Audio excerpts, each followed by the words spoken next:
बिस्मिल्लाहिर्रहमानिर्रहीम। अस्सलाम वालेकुम नादरीन, आप यूट्यूब चैनल देख रहे हैं, मैं इमरान खान हूँ।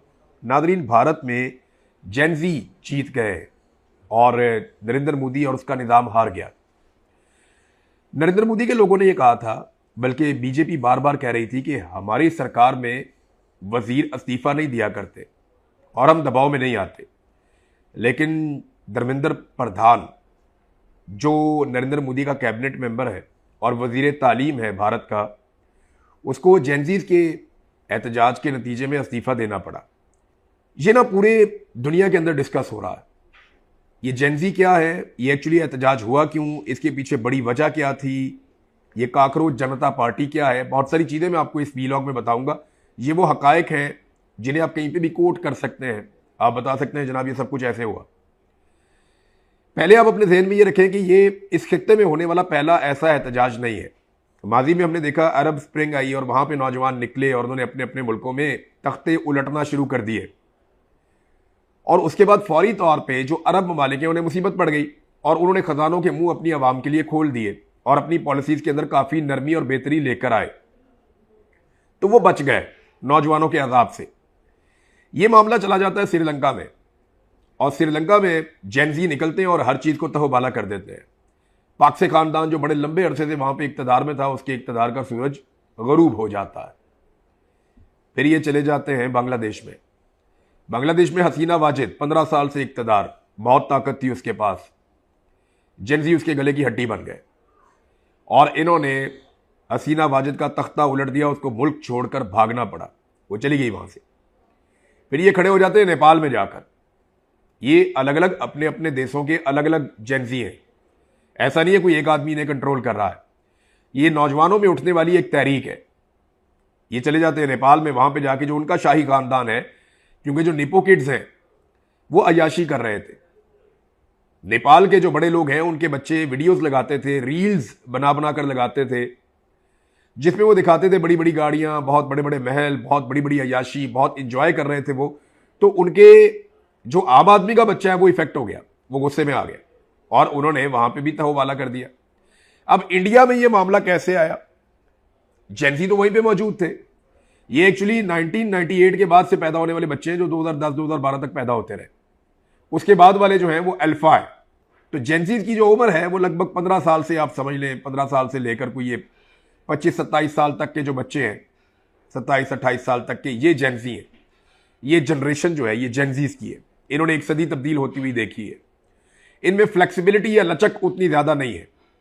ये डट जाते हैं अपने मामले के ऊपर, अपनी बात के ऊपर, और इन्होंने दुनिया को बहुत तेजी से तब्दील होते हुए देखा है। ये वो पहली नस्ल थी जो कंप्यूटर के साथ पैदा हुई थी।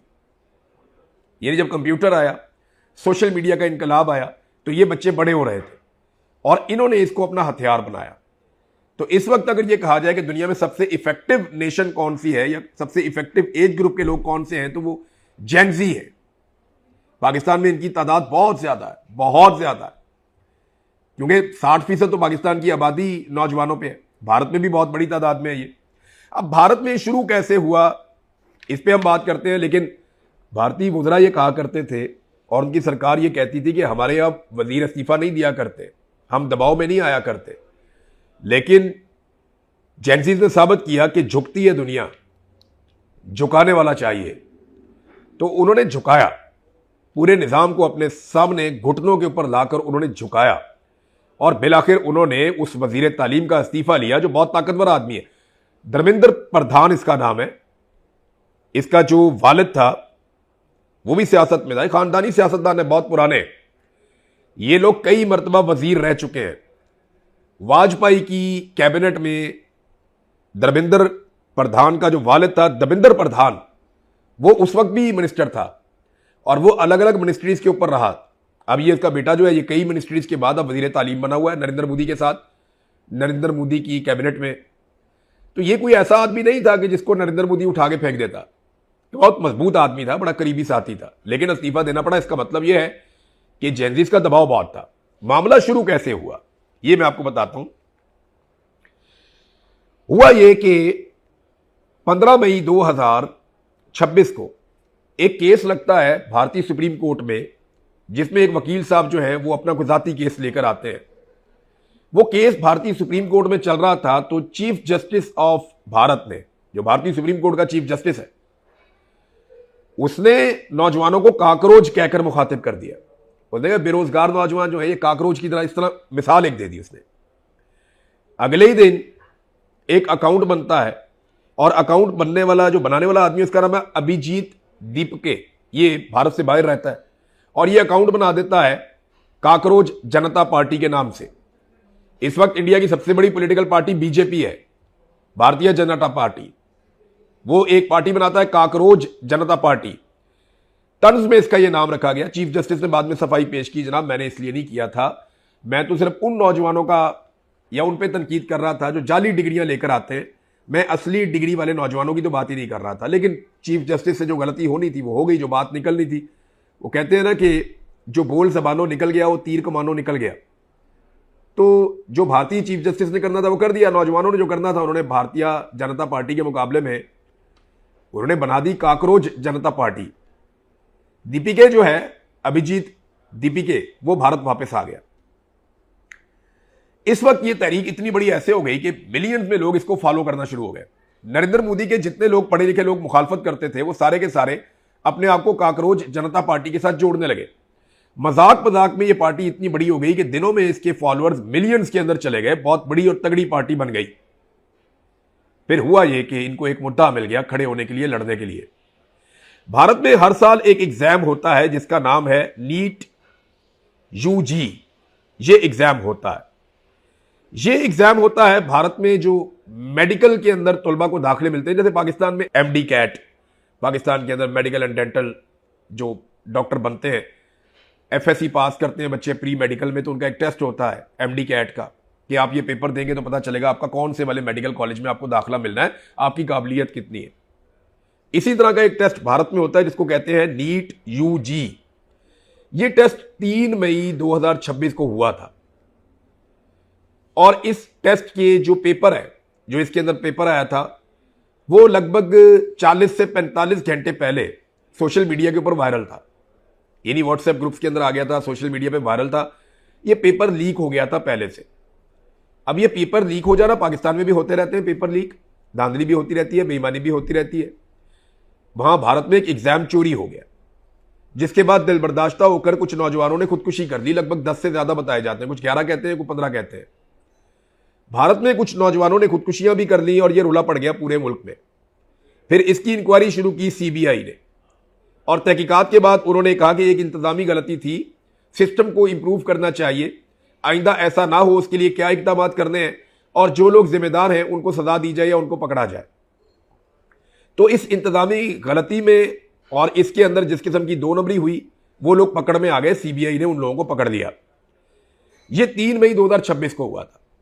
लेकिन नौजवानों ने काकरोच जनता पार्टी के प्लेटफॉर्म से, और दीगर कुछ और नौजवान हैं जिनमें एक बहुत बड़ा नाम सोनम का है, जो इतने लंबे अरसे से वहां पे भूख हड़ताल करके बैठे हुए हैं दिल्ली में, इन्होंने रोला डाल दिया कि नहीं जी, हमें वजीर तालीम का इस्तीफा चाहिए। नौजवान इकट्ठे होना शुरू हो गए। अब वजीर तालीम की जिम्मेदारी टेक्निकली तहकीकात के अंदर साबित नहीं हुई। वजीर तालीम जो है वो पेपर लीक के पीछे शामिल भी नहीं था, वजीर तालीम ने खुद से सारा कुछ किया भी नहीं था, लेकिन उसकी इखलाकी जिम्मेदारी बनती थी कि कम से कम जो एक मरतबा वजीर तालीम मुस्ताफी होगा या वजीर तालीम से हम उसकी वजारत छीन लेंगे, एक दफा वो अपने मंत्री साहब हट जाएंगे अपने ओहदे से, तो आने वाला मंत्री आइंदा ऐसी गलती होने नहीं देगा। इस बात को मिसाल बनाने के लिए भारत की जेनजी खड़ी होगी, और उन्होंने कहा जनाब हम इसको निकालेंगे यहां से वजीर को, और जब ये निकलेगा तो आइंदा कोई वजीर ऐसी गलती नहीं करेगा कि मेरिट की धज्जियां उड़ाई जाएं। आइंदा हम मेरिट की खिलाफ वर्जी भारत के अंदर होने नहीं देंगे। अब ये नौजवान खड़े हो गए, तहकीकात जो है वो भी साबित हो गई। 21 जून 2026 को ये वाला इम्तिहान, जिसको आप नीट यूजी कहते हैं, ये इम्तिहान दोबारा हो गया, और इस इम्तिहान के बाद नौजवान आ भी गए, उनको दाखिले भी मिल गए, साफ और शफाफ इम्तिहान भी हो गया। लेकिन भारत में ये मामला दबा नहीं। नौजवान खड़े रहे ये कहकर के वजीर तालीम को इस्तीफा देना पड़ेगा। अब वजीर तालीम इस्तीफा नहीं दे रहा था, नौजवान दिल्ली की तरफ बढ़ने लगे, और गुज़िश्ता चंद दिनों में हमने फिर वो मनाजिर देखे कि नौजवानों की बहुत बड़ी तादाद, हजारों लाखों इकट्ठे होकर वो दिल्ली पहुंच गए, अलग अलग शहरों में भी निकलने लगे। इसका दायरा बढ़ने लगा। भारतीय पुलिस ने बड़ी कोशिश की नौजवानों को रोकने के लिए, डंडे का इस्तेमाल किया और आंसू गैस का इस्तेमाल किया। कुछ नौजवानों को वक्ती तौर पे वहां पे गिरफ्तार भी किया गया और घसीट के उन्हें गाड़ियों में डाला गया। ये मनाजिर हम देखते रहे। नौजवान भी आगे से कई दफा पुलिस वालों को थोड़े बहुत डंडे शंडे या धक्के धुक्के मारते थे। ये मनाजिर भी हम देखते रहे। लेकिन बिलाखिर नरेंद्र मोदी को खुद सामने आना पड़ा। नरेंद्र मोदी ने एक स्टेटमेंट दिया और स्टेटमेंट के बाद आज का दिन था, मैंने आपको पिछले वीलॉग में बताया था कि आज भारतीय हुकूमत को फैसला करना होगा। उन्होंने फैसला किया और जेन ज़ी जीत गए। धर्मेंद्र प्रधान का इस्तीफा आ गया। अब क्या होगा? होगा ये कि नौजवानों ने यह भी अनाउंस कर दिया है कि यह शुरुआत है, हमारा मकसद अभी पूरा नहीं हुआ। हम एक अगर अजीम भारत बनाना चाहते हैं या डेमोक्रेसी यहां पे होनी चाहिए, आजादी इज़हार राय होनी चाहिए, भारत के अंदर अगर भारतीयों की बात सुनी जानी चाहिए तो बहुत कुछ करना बाकी है और वो नौजवान अब करेंगे। नरेंद्र मोदी ने यह फैसला क्यों किया कि वजीर को हटा दिया जाए, इसके पीछे कुछ चीजें हैं, मैं आपके सामने रखता हूं। नंबर एक, यह एहतजाज था और नौजवानों का पुरअमन एहतजाज था। नंबर दो, इसमें सिर्फ मार कुटाई हुई है। पहले कहा इस्तीफा नहीं देंगे। इंडियन मीडिया बहुत बुरी तरह एक्सपोज हुआ इस सारे मामले में। इंडियन मीडिया का एक बड़ा हिस्सा नरेंद्र मोदी की बी टीम के तौर पे काम करता है। हमेशा वो नरेंद्र मोदी की गुड बुक में रहना चाहते हैं, नरेंद्र मोदी के साथ अच्छी अच्छी मीठी मीठी बातें करते हैं। और नरेंद्र मोदी ने जितना गोदी मीडिया को एंजॉय किया उतना किसी ने नहीं किया। मोदी ने आहिस्ता आहिस्ता मीडिया में अपने लोग भर्ती किए। नरेंद्र मोदी ने जैसे पाकिस्तान में टाउट्स है ना, या पाकिस्तान में जिस तरह के लोग हैं कि नरम नरम बात करते हैं, हुकूमत आ जाए तो उसके हक में हो जाते हैं, हुकूमत चली जाए तो फिर चुप कर जाते हैं। हुकूमतों के खिलाफ बात करने से लोग पाकिस्तान में डरते हैं। कुछ सरपरे होते हैं जो हर हुकूमत के खिलाफ बात कर लेते हैं, लेकिन ज्यादातर पाकिस्तान में भी मीडिया अब कंट्रोल्ड है। खासतौर पे मिलिट्री एस्टेब्लिशमेंट ने मीडिया को कंट्रोल में रखा हुआ है। भारत में ये नरेंद्र मोदी काम कर रहा था, पाकिस्तान में ये काम आसिम मुनीर और उनके जर्नैल कर रहे हैं कि मीडिया को कंट्रोल करना है। तो मीडिया अपनी क्रेडिबिलिटी खो गया। भारत में नौजवानों ने मीडिया की वो बेइज्जती की और वो मीम्स बनाए कि कानों को हाथ लगवा दिए। दूसरा, याद रखिएगा, इस एहतजाज में सारे लोग संजीदा नहीं आए थे। उनका मकसद एक था, वो अपने मकसद के हक के लिए, अपने हुसूल के लिए आए थे। लेकिन उनमें बहुत सारे लोग हंस रहे थे, गाने गा रहे थे, मजाक कर रहे थे, डफ बजा रहे थे। जेन ज़ी है ना, वो अपना टाइम बहुत अच्छा गुजारते हैं। वो अपनी रील्स भी बनाते हैं, अपनी मीम्स भी बनाते हैं। उन्होंने नरेंद्र मोदी को गाने भी सुनाए और गालियां भी सुनाई। जेन ज़ी है, वो जो भी करते रहे, उन्हें कोई परवाह नहीं थी मीडिया उनके बारे में क्या कह रहा है। उन्हें कोई परवाह नहीं थी कि लोग उनके बारे में क्या सोच रहे हैं। पुलिस वाले आते थे, पुलिस वालों के साथ भी मजाक उड़ाते थे। पुलिस वाले उनके पीछे भाग रहे हैं मारने के लिए, वो रील्स बना रहे हैं, वीडियोस बना बना के डाल रहे हैं, देखो ये क्या हरकत कर रहे हैं। वो एक लड़की है, वो फौज वहां से जा रही है गुजर के, उनको वो कह रही है कमांडोज को कि क्या आप हमें मारने आए हैं, क्या आप हमें मारने आए हैं? अगर आपने मारना होगा तो जरा पहले बता देना, मैंने आज खाना ठीक तरीके से नहीं खाया हुआ, मेरे से भागा नहीं जाएगा। ये इस किस्म की मीम्स बनाई, सिक्योरिटी फोर्सेस के नाक में दम कर दिया। जेन ज़ी यही है, ये पाकिस्तान में भी है, हर तरफ है। हाँ, वहां बहुत सारे लोग जो है संजीदा भी थे। उन्होंने बहुत संजीदा, बड़ी पढ़ी लिखी बातें की हैं, बड़ी लॉजिकल और बाशऊर बातें की हैं भारतीय नौजवानों ने। फिर प्रोपेगेंडा किया गया इसके पीछे पाकिस्तान है। नौजवानों ने परवाह ही नहीं की, उड़ा के रख दिया प्रोपेगेंडा। फिर कहा गया जी ये जनाब बहुत गलत लोग हैं। उन्होंने कहा जी जो आपने कहना है कहें, हमने अपना मकसद पूरा करना है। हिंदी में कहते हैं लक्ष्य, कि हम अपना मकसद पूरा करेंगे। उन्होंने कर दिया। वजीर उन्होंने फड़का दिया। भारत के फनकार भी आए, इंसानी हकूक के अलमबरदार भी आए, सारे उनके साथ खड़े हुए, ये सोचे बगैर। अपोजिशन पार्टियां भी आई उनकी, ये सोचे बगैर आए कि लोग क्या कहेंगे, असर क्या होगा, फिल्में नहीं मिलेंगी, हुकूमत दबाव डालेगी, मोदी जीना मुश्किल कर देगा। कोई बात नहीं, वो लोग हक के साथ खड़े हुए।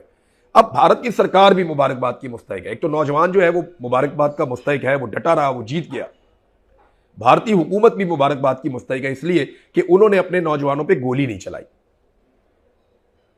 भारतीय सरकार ने चादर और चार दीवारी का तगद्दुस पामाल नहीं किया। नौजवानों के घरों में घुस घुस के उनकी माओ बहनों को, बेटियों को बेइज्जत नहीं किया। भारतीय सरकार ने या उनकी सिक्योरिटी फोर्सेस ने नौजवानों को जबरी तौर पे गुमशुदा नहीं किया। उन्होंने जबरदस्ती तहरीक से अलग करने के लिए उनसे बयानात नहीं दिलवाए। तो वो जबर जो हमने पाकिस्तान में देखा या हमने बांग्लादेश में देखा, वो हमने भारत में नहीं देखा। बांग्लादेश के नौजवान भी जीत गए, भारत के नौजवान भी जीत गए। पाकिस्तान के नौजवान अभी तक लड़ रहे हैं। आज भी ईमान मजारी जेल के अंदर बंद है। 17 साल उसको सजा हो जाती है सिर्फ एक स्टेटमेंट देने की वजह से।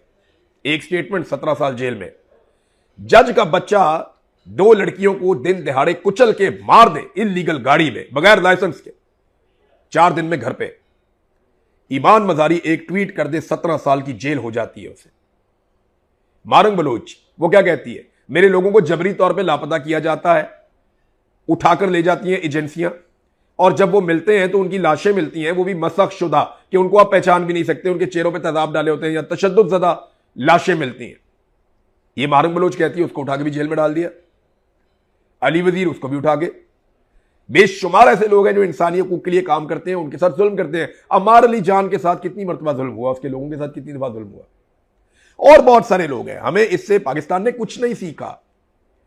पाकिस्तान में जेनजी जब भी निकलती है या नौजवान जब भी निकलते हैं तो उन पे पाकिस्तान के डिक्टेटर माइंडसेट गोली चलाते हैं। अभी आसिम मुनीर साहब चलवा रहे हैं, इससे पहले याया खान का दौर था, वो बांग्लादेश में गोली चलवा रहा था। अयूब खान ने जो फातिमा जरा और उनके हमायतियों के साथ किया, फिर ज़ियाउल हक ने पीपल्स पार्टी वालों के साथ किया, मुशर्रफ ने नून लीग वालों के साथ किया, और आज जनरल बाजवा और जनरल आसिम मुनीर पीटीआई वालों के साथ कर रहे हैं, कश्मीर वालों के साथ कर रहे हैं, तहरीक लब्बैक वालों के साथ कर रहे हैं, बलोचों के साथ कर रहे हैं, पश्तूनों के साथ कर रहे हैं। लड़ाई फैलती जा रही है। मामला यह है कि इंडिया इस बात में पाकिस्तान से आगे निकल गया कि वहां पे जमहूरियत है, आजादी इजहार राय है। भारतीय एजेंसियां ये रिपोर्ट कर रही थी नरेंद्र मोदी को, उनके पीछे हटने की वजह मैं आपको बताता हूं कि ये एहतजाज फैलता चला जाएगा और नौजवान बहुत तेजी से अपने आप को इसमें शामिल कर रहे हैं। ये इतना बड़ा हो जाएगा फिर आप इसको कंट्रोल नहीं कर पाएंगे, पूरे भारत की सरजमीन पे ये फैल जाएगा। और इसमें बहुत सारे फनकार, बहुत सारे दीगर लोग शामिल हो गए हैं। ये जंगल में लगी हुई आग है और ये पूरे भारत में फैल जाएगी। तो मोदी को सबने समझाया कि हार मान लो, अभी एक वजीर जा रहा है, इसको जाने दो वरना हुकूमत ही चली जाएगी। तो फिर नरेंद्र मोदी ने हार मान ली। बिलाखिर नौजवान जीत गए, लेकिन पाकिस्तान में नौजवानों को जीतने नहीं दिया जाता। डी चौक में गोलियां मारी जाती हैं। अनीस सत्ती की आप तस्वीर देख ले, आप देखें ना, वो भी तो बेचारा जैनजी था, जिले शाह, उसको भी मार दिया। और बहुत सारे नौजवान हैं वो कत्ल हुए हैं और कत्लों का हिसाब देने वाला कोई नहीं है। बहुत सारे नौजवानों को मुरीदके में कत्ल कर दिया गया। कश्मीर के अंदर नौजवानों की लाशें 50 से ज्यादा हो चुकी हैं, उन्हें कत्ल कर दिया गया। वहां पे बलोच कत्ल किए जाते हैं बार बार। जो लोग खामनाई की शहादत वाले दिन बाहर निकले, उनमें 3 दर्जन के करीब लोग मार दिए गए। वो एहतजाज कर रहे थे। पूरी दुनिया में एहतजाज करने की इजाजत होती है, लेकिन पाकिस्तान में एक डिक्टेटर माइंडसेट है जो कहता है नहीं, जो एहतजाज करेगा उसे कत्ल करो। हमने एहतजाज के बदले में कोई तहरीक कामयाब नहीं होने देनी। उसकी वजह यह है कि अगर ये एक मरतबा कामयाब हो गए तो ये रोजाना आएंगे और ये फिर कामयाब होकर अल्टीमेटली मिलिट्री एस्टेब्लिशमेंट के इक्तदार का सूरज गरूब कर देंगे। यह है असल प्रॉब्लम जेनजी से या एहतजाज करने वालों से। बहरहाल भारत जीत गया है। मैं ये नहीं कहूंगा कि भारत के नौजवान जीते हैं, मैं ये नहीं कहूंगा वहां जेनजी जीती है। ओवरऑल भारत की हुकूमत और भारत के नौजवानों ने एक बात साबित की कि भारत जीत गया इस लड़ाई में, जो जमहूरियत की लड़ाई है, जो इंसानी हुकूक की लड़ाई है, जो मेरिट की लड़ाई है। पाकिस्तान में पूरी अदलिया ही 2 नंबर बना दी है। वहां पे तो एक इम्तिहान की बात थी ना, या तो पूरी अदलिया ही 2 नंबर बना दी। इंडिया में 22 लाख नौजवानों का एक इम्तिहान चोरी हुआ, उन्होंने मुसीबत डाल के रख दी। पाकिस्तान में पूरा का पूरा इलेक्शन ही चोरी हो गया जिसमें करोड़ों लोगों ने वोट डाले थे। कोई जवाब देने को तैयार नहीं है। जो सवाल करता है उसको गोली मार देते हैं या जबरी तौर पे लापता कर देते हैं। वो कमिश्नर लियाकत चट्टा के साथ क्या किया गया, उसने कहा यार क्या करवा दिया तुमने हमसे, पूरा मुल्क ही बेड़गरक कर दिया। उसे पकड़ के कहते तन्हाई में डाल के उस आदमी को भी निशाने इबरत बना दिया। एक आदमी जिसे सबसे ज्यादा पाकिस्तानियों ने वोट दिए, वो जेल की काल कोठरी में बंद पड़ा है। उसके बारे में कभी क्या रिपोर्ट आती है, कभी क्या रिपोर्ट आती है, लेकिन बंदूक के बलबूते पे, डंडे के बलबूते पे ये कंट्रोल कर रहे हैं। याद रखिएगा इनका अंजाम बहुत ही बुरा होगा। नरेंद्र मोदी अकलमंद था, उसे समझ आ गई कि इनसे बचना कैसे है। और वहां वो वोट से इक्तदार में आते हैं, ये तो बूट के साथ लटक के इक्तदार में आते हैं। तो जिस दिन अवाम ने ये बूट पकड़ के बाहर फेंक दिया ना, तो इनके पांव जलेंगे, क्योंकि इन्हें धूप की आदत ही नहीं है। इन्हें पता ही नहीं है कि मार क्या होती है और रिएक्शन क्या होता है।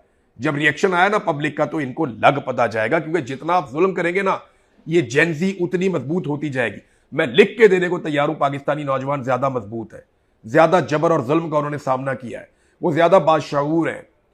हमारी तहरीक के अंदर जो नौजवान है, पाकिस्तान के अंदर कोई भी तहरीक जब खड़ी होती है, हम उन्हें देखते हैं वो ज्यादा बेहतर बात कर सकते हैं, लेकिन यहां जो फस्तायत का माहौल है वो नौजवानों को लगातार ट्रेंड कर रहा है। और जिस दिन पाकिस्तानी नौजवान खड़े होंगे, आप देखेंगे अभी बहुत सारे लोग आपको मायूसी फैलाने की कोशिश करेंगे, खासतौर पर मीडिया। ओ नहीं नहीं नहीं, पाकिस्तानी नहीं खड़े होते, पाकिस्तानी कौम ही नहीं है, नहीं नहीं नहीं, ये पाकिस्तानी कर नहीं सकते। और नहीं नहीं नहीं हमारी जेनजी फारग है, और ये इंडिया की जेनजी बहुत अच्छी है, और ये बांग्लादेश कौम है, ये पाकिस्तानी कौम थोड़ी है। ये आपको इस तरह की कहानियां सुनाएंगे। ये फौजी जो जर्नैल है ना, वो ये कहते हैं कहानियां सुनाओ जाके टीवी पे, लोगों को मायूस करो। आपने मायूस नहीं होना। आपको नजम सेठी के, शहबाज शरीफ के, को वजीर के, को राणा सनाउल्लाह के, जो मर्जी कमरुज्जमान कह रहा, कोई बंदा आपको कोई भी बात कहता रहे, आपने मायूस नहीं होना। जुड़े रहे अपने कौज के साथ। अगर आप हक पे खड़े हैं ना, आप अगर हक पे खड़े हैं, हुकूमत किसी की भी है, सरकार किसी की भी है, अपोजिशन किसी की भी है, अगर आप हक पे खड़े हैं ना, तो हक से पीछे आपने नहीं हटना।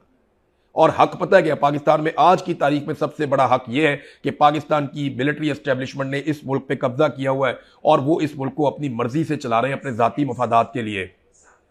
तो हमने कोशिश करनी है कि पाकिस्तान उस तरह चले जैसे पूरी दुनिया में नॉर्मल मुल्क चलते हैं। तो जेनजीज को एक मरतबा फिर मुबारक, एक एक करके अलग अलग मुल्कों में वो जीत रहे हैं। बिलाखिर पाकिस्तान में भी इंशाअल्लाह एक दिन जेनजी जीत जाएंगे। अब तक के लिए इतने, अपना ख्याल रखिएगा, अपने चैनल का भी। अल्लाह हाफिज़।